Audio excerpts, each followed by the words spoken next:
Great. Yeah, I just watched the movie yesterday, Thank and so yeah, like I'll just like start off with some formalities, and then we'll get into the questions. Absolutely. That'd be So I'm Shaurya Thapa of Borrowing Tape, and I'm joined with Marcus Dunstan, who is the director of the 2024 American slasher comedy thriller AMFAD, aka All My Friends Are Dead. So welcome, Marcus. Thank you for having me, Papa. Thank you. Yeah. And before I get into the technicalities of your film, one personal question. Your film is about a killer, the seven deadly sins killer. The killer targets people according to the seven sins of the Bible. If this killer was real, and if the killer would target you, what sin would you be killed for? This is a great question because aren't we all a medley of many things at different times? So I would say prior to like for example, I'll have these long conversations in my head about, oh, do I, commit to a particular project, or seeing like the acreage of, oh, this will take a year and whatnot. I would say in that case, I might be a bit too slothful. And then, my goodness, uh, get me in front of the right movie and or the right binge season, and all I want to do is eat popcorn with it. Well, then I'm a bit of a glutton. And I will say that, I am damn proud of this movie. So perhaps I could be courting pride. But no, I would say that, but it looks so great. Look at how amazing this poster is that my college roommate Evan Averman did. And I say that because I want him to experience the vanity of feeling fabulous. And I can go on and say, like, well, doggone it, anytime you make a movie, you are courting wrath because someone may not enjoy it, or you're depicting wrath and someone may lust for it. There are all sorts of things at any given moment that I think can come our way. And really, based on today I am all greed because I want everyone to see it. I want everyone to see hashtag AmFat. All my friends are dead. I want all the followers of JoJo Siwa to see it. I am greedy for their attention because I think this cast, this screenplay, this production, we fought like hell to bring something worth the 91 minutes we're requesting. And so we packed it with every twist we could think of, every turn we could conceive, every shocking moment we could imagine. And it's got a bit of heart in there too. And that's what I'm hoping we will project, in this August 2nd on the silver screen. Turn it red with hashtag AmFed. All my friends are dead. Well, and that was quite a mouthful of an answer. I thought you would just give me one sin and you'll be like, yeah, on to the next question. But yeah, that was great. Uh, and my sin would be gluttony because yeah, whenever I overeat, I'm like, yeah, I'm going to hell for gluttony at least. Goodness. Well, isn't it nice though to have those moments? The thing is, I guess we're all just saying like, nah, you don't have to make each one a lifestyle, just put a moment or two. Okay. It's education. So while making All My Friends Are Dead, what were your influences, like films or literature, whatever? What I really enjoyed about the the cavalcade of different stimuli in this one was I wanted to see how, one, our cast was depicting themselves in their own social media, and because that's a big part of it. We are now producers, directors, and studios of our own image through our phones, through what we wish people to believe is our absolute life. So when I had this cast, I was like, all right, it's usually a bubblegum world that is being projected.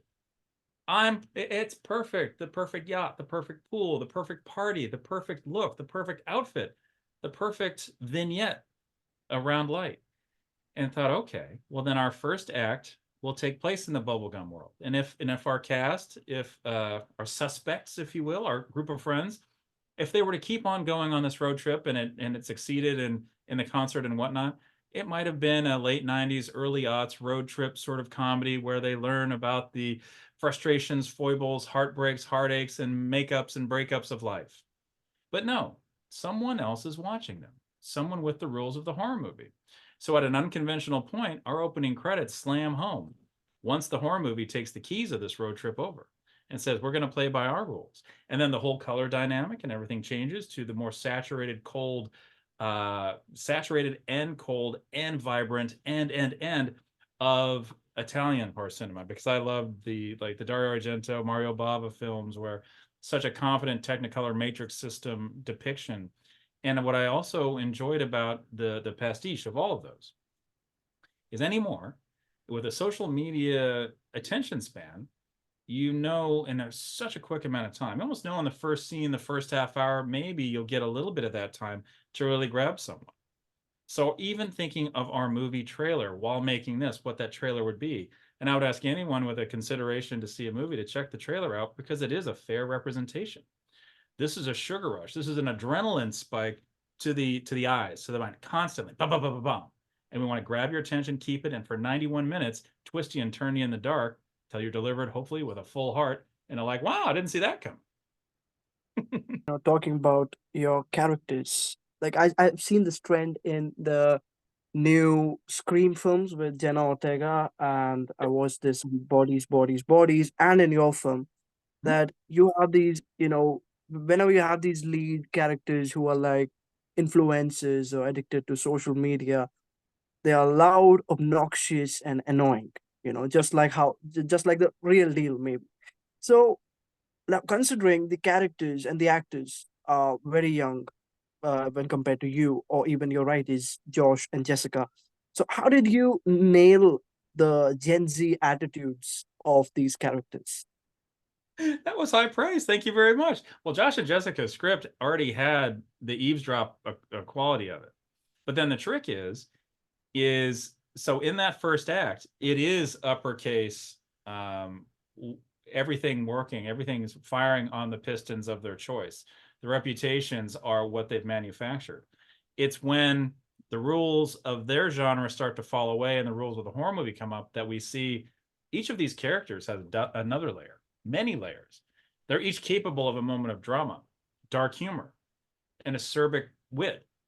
And when in a moment of terror, we see that really they are what they are, which is somewhat kind of shattered kids in adult bodies, where the secrets have now taken on a shape with a weapon. And that was critical to have a cast that was nimble with many tones. And if I may, I want to call them all out by name. You had Jennifer Enns playing Mona, who I recognized from an interaction in high school. Like just that there was that character, and I wanted to. What was exciting about writing for that character is then to make that character funny, tough, survival skills, like anger, all of that, like the complexities of the person that it reminded me of. And then you have Justin Derrickson, you have Julian Haig, you have Cardi Wong, Fiona O'Higgins was awesome. We have Ali Fumiko Whitney, and I had two ringers. I had two ringers in the form of Peter Giles, who I'd worked with before on Pilgrim, as Slick Rick, who could be my voice if I wanted. This is like the slick agent representing these folks, trying to talk their language, but kind of not getting it, but having such like a, yeah, I just need this for the profit, I'm out. That attitude. And I love his line, victims are so played out. Don't need their stories. No. Survivors, so I can make something with that. Now, then you have Michaela Russell, who isn't simply the collaborator in acting, but also was a co-writer producer of all 33 of our original songs, including the one you'll see in the trailer that we all put together ourselves on the side alongside Cineverse. And I love that this is all in support of now two key players. Our North Star is Jade Pettyjohn. Jade Pettyjohn has 10 years of experience and is only still this young person. And in that 10 years, she also worked with JoJo Siwa. So they worked together on that show, School of Rock, way back when. And to see them resume a rhythm and a dance right away was so inspiring. So now I knew, okay, we've got these wonderful collaborators. We've got all the colors of the palette. Now we can try these tonal experiments. Now we can push and see if we can make these folks that are uppercase here, brash, loud, whatnot, underscore the sin they may be courting, and then reveal that there are more layers to these people. There's something in their secrets that tells us more about them, and they might become folks we recognize in our own lives. Yeah, you know, talking about, you mentioned Jojo Siwa. She is a major name on your film. Now, my question is, was she always supposed to be a part of your film? like when you conceptualized it, or did did a whole casting process happen? Oh, Because like she was a yeah, vital part of putting the alchemy together, and that's courtesy of Jessica Schwartz of Roundtable. Roundtable is John Baldecchi, Sarah Donnelly, and Jessica, and it was her thought and really her follow through that allowed that to happen.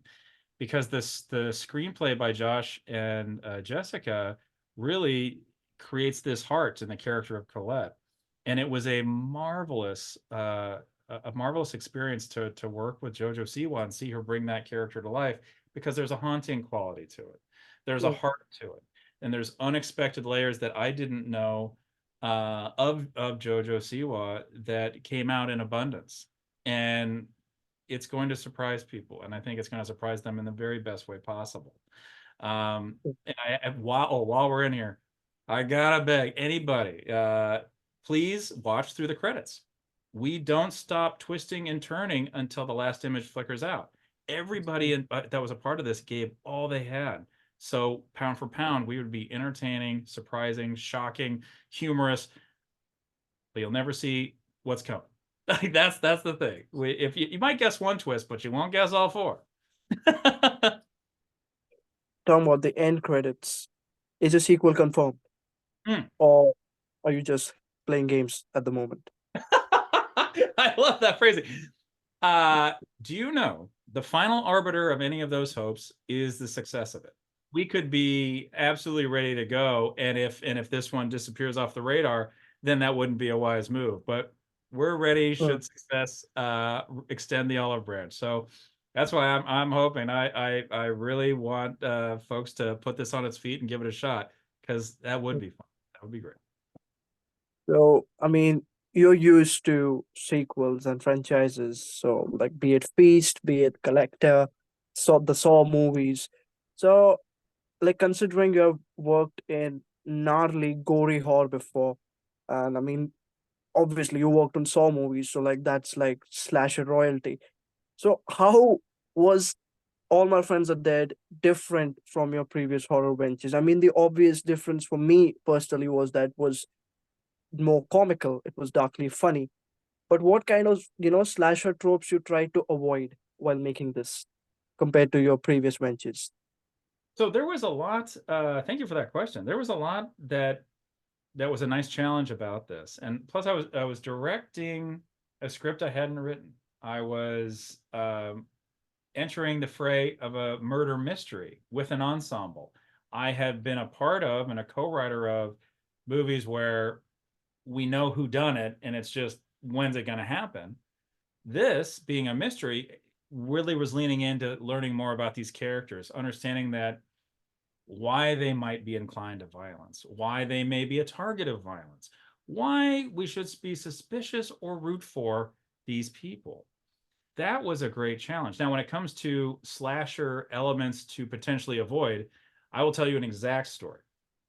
We had a particular sequence. It was beautifully rendered, beautifully performed, and wouldn't you know, we're done, we're editing, and we see another movie has the exact same kill, the exact same blocking, the exact same. It was like, okay, well, I'm going to turn this wound into a weapon. So I went ahead and we were, courtesy of Yolanda Macias and Brad Miska over at Cineverse. They helped match some funds. I threw some cash in, and we went back up to Vancouver and we shot an alternate version that no one will see coming. And it feels like it's organic to it, but it is something where every one of those moments I wanted to stand out from anything I'd seen before. What was I trying to avoid? Repetition. What was I going for? Shock and awesome. Not shock and awe, shock and awesome. Like, whoa, get to that point. And so when it came to this particular kill and the swap out, it required something I've never had in any set piece that I've never seen. It required an intimacy coordinator. All right, yeah. But yeah, I mean, your film did have some creatively innovative kills, if I may say. Thank you. So, but I'm a bit short on time. But my last question would be that where, like, just to get into the technicalities of this, where was All My Friends Are Dead filmed, and how long did the principal photography take you? Oh, goodness. So I was in Vancouver for 12 days. And then I had 1 day in Los Angeles.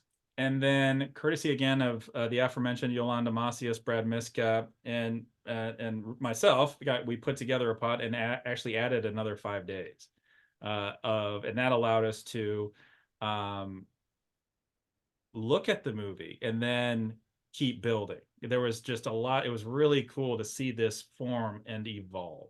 So the post period was nice and extended. We didn't have a lot of we didn't have a lot of pressure in that sense. Like we knew we had to get it done, but that time we could do so much with time because the collaborators were so doggone adroit and so multi hyphenated skilled.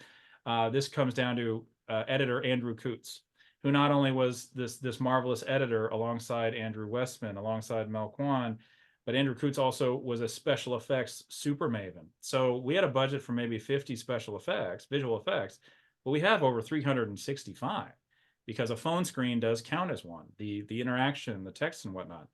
And Andrew Coots is also a wonderful director in his own right of the Star Trek lineage, which is really freaking cool.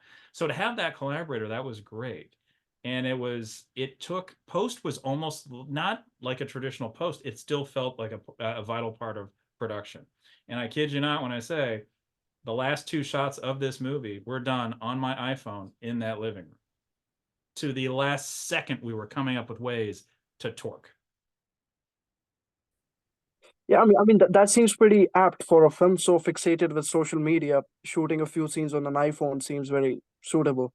So Well, it worked. It like everything was holding hands. I was like thinking about like how would the characters in this movie portray this movie? How would they, if we were watching, if it was a documentary for them, it's a movie for us. How do we bounce in and out of those worlds and make it feel homogenous to what we're trying to say? Not so like if you could turn the sound off, we're still telling the same story, which is really cool. And that's thanks to a brilliant cast, awesome collaborators, producers, etc., across the line, all based on the script by Josh and Jessica. So if you stay through the credits, we'll shake you, turn you, rattle you. And this August 2nd, we're so lucky to turn the silver screen red with All My Friends Are Dead.